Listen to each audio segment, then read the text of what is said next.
Bilindiği üzere 24 Haziran seçimlerinden sonra partimiz genel merkezi tarafından 81 ilimizin il başkanlarının istifası istenmiştir.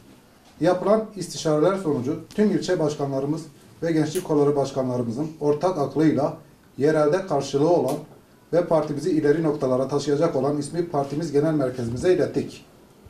İl başkanlığı için ortak akıl ve istişare sonucu tavsiye ettiğimiz isimden farklı olarak parti genel merkezi tarafından bir oldu bitti ile tabanda hiçbir karşılığı olmayan şahısa yönetimi teslim etmesi sonucu bu kararı alma gereği hasıl olmuştur.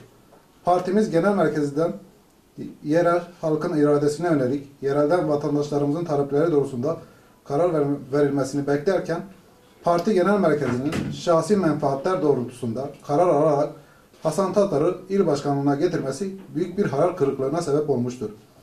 Şahsi menfaatler doğrultusunda insan odaklı olmayan, emek ve hizmet üretmeyen yönetimle bu saatten sonra çalışılması mümkün görünmemektedir.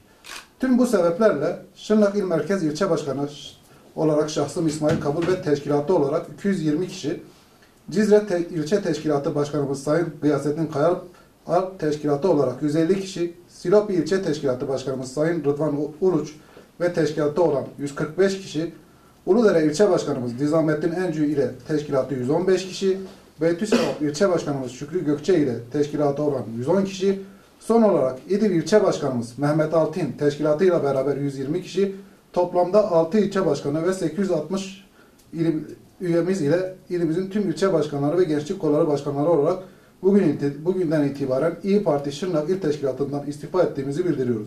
Kamuoyuna saygıyla duyuruyoruz.